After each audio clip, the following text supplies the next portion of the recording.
Hello, good morning everyone. চলো দেখো আবার একটা নতুন ভিডিও ব্লগ নিয়ে আসলাম সবার সামনে। সবাই কেমন আছো? ভালো নি?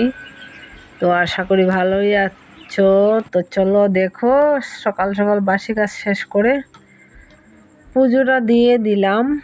আর পূজাটা না দিলে তো সারাদিনের কাজও শেষ হয় না।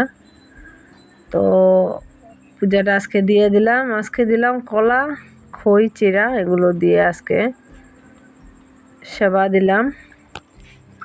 তো চলো নতুন কি রান্না করলাম আজকে, গুদক। তারপরে দেখো নতুন একটা জিনিস বানানো হইতেছে। তো সেই জিনিসটা কেমন লাগলো একটু কমেন্ট করে জানাবে। ফাইনালি লুকটা শেষ হয়ে গেল বানানো। বেশি বেশি করে কমেন্ট করবে, তারপর শেয়ার করে দিও ভিডিওটা। তারপর আজকে রাত্রে বানানো হয়েছে রুটি আর ডাল। এই দেখো আমার ছেলে বসে বসে খাচ্ছে। তো চলো বন্ধুরা, সবাই তো ভালো আছো, আশা করি আমিও ভালো আছি। তো সবাইকে গুড নাইট। অনেক রাত্র হয়ে গেল, টাটা, আবার কালকে দেখা হবে।